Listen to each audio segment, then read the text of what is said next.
दोस्तों, मेरा नाम अंशुल है। मेरी उम्र 28 साल की है। पेशे से मैं ग्राफिक डिज़ाइनर हूँ और अक्सर देर रात तक काम करता हूँ और मेरा घर देहरादून के एक छोटे से गांव में है। रोज़ की तरह उस रात भी मैं काम ख़त्म करके बाइक से घर लौट रहा था। रात के करीब 12:30 बज रहे थे। हल्की सी ठंडी हवा और आसमान में बादल। मोबाइल में गाना चल रहा था और मैं पूरी रफ्तार में था।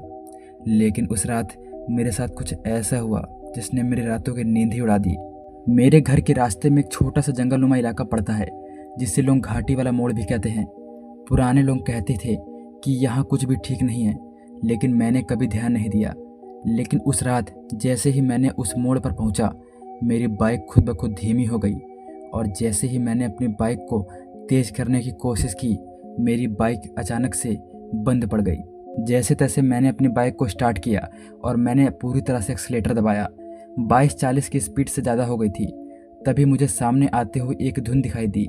गहरी मोटी दूध जैसी सफ़ेद थी, इतनी घनी कि कुछ भी उसके पार दिखाई ना दे, और इसके बाद वो सड़क जैसे गायब हो गई थी। मैंने ब्रेक मारा और बाइक से उतर गया।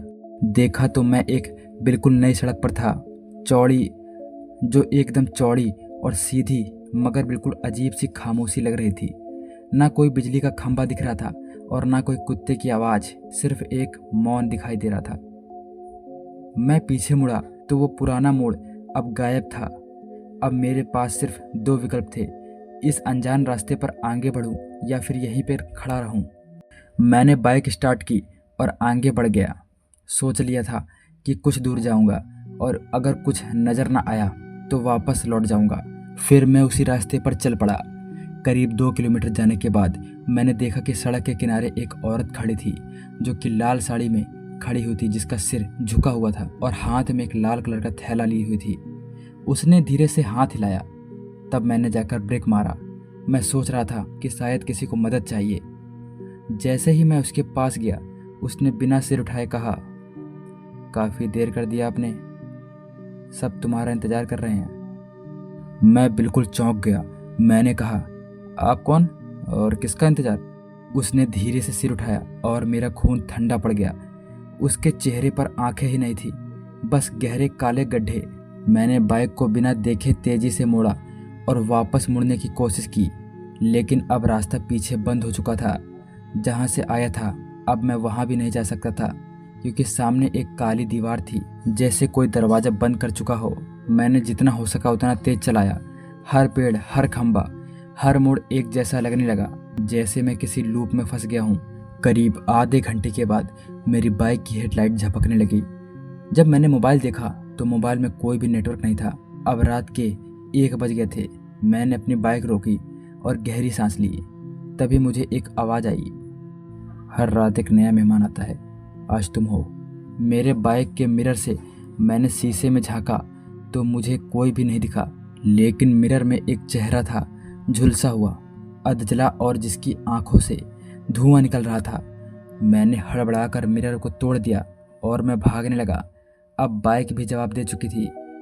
तभी दूर एक कार की हेडलाइट नजर आई। मैंने हाथ हिलाया। कार मेरे पास रुकी। एक बूढ़ा आदमी ड्राइवर सीट पर था।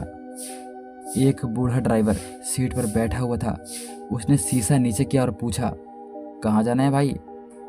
तभी मैंने कहा, कहीं भी, बस इस रास्ते से दूर। वो मुस्कुराया, तो फिर ठीक है, बैठ जाओ, लेकिन पीछे ना देखना। मैं सोचने लगा कि मैं कहाँ फंस गया हूँ, लेकिन मैं चुपचाप उसकी सीट पर बैठ गया। कार चलने लगी। अंदर बहुत ठंड थी, खिड़कियाँ बंद थी, फिर भी जैसे बर्फीली हवा चल रही हो। बूढ़ा आदमी बार बार मुझे रियर व्यू मिरर में देखता रहा और तभी उसने कहा, तुम जानते हो ये रास्ता असली नहीं है। ये उनके लिए जो रास्ता भटक जाते हैं, या फिर आत्माएं जो किसी से हिसाब मांग रही हों। कौन सी आत्मा? वो बोला, जिसे तुमने कभी अनजाने में धोखा दिया हो। एक लावारिस आत्मा जो इसी मोड़ पर मारी गई थी, ठीक रात के 12 बजे। अब मेरी धड़कनें बहुत तेज हो चुकी थी। मैंने उनसे पूछा, आप कौन हैं? उसने हंसते हुए कहा, मैं रास्ता हूँ, मैं खुद ही ये भटकाऊ हूँ। और तभी ये कार अचानक से गायब हो गई। मैं फिर से सड़क पर अकेला था। अब घड़ी ने रात के 2 बजे। धुंध छटने लगी थी। और वो पुराना घाटी वाला मोड़ फिर से नजर आया। मैंने दोबारा बाइक स्टार्ट की। अब वो ठीक से चल रही थी। जैसे ही घाटी वाला मोड़ पार किया, सब कुछ नॉर्मल हो गया। मैं घर पहुंचा। माँ दरवाजे पर खड़ी हुई थी। मुझे देखकर बोली, आज तू इतनी जल्दी आ गया? अभी तो सिर्फ 11:30 बजे हैं। मैं स्तब्ध रह गया। जब मैंने मोबाइल में अपना टाइम देखा तो 11:30 ही बजे हुए थे। क्या वो सब सिर्फ एक सपना था या मैं किसी दूसरे टाइम लूप में फंस गया था?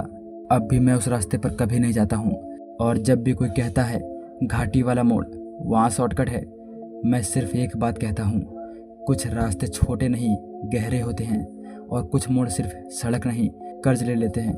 दोस्तों, अगर आपको हमारी कहानियाँ पसंद आती हैं तो कृपया एक सब्सक्राइब जरूर करा करें, जिससे हमको मोटिवेशन मिले और हम आपकी रातों को और भी रोमांचक से भर दे।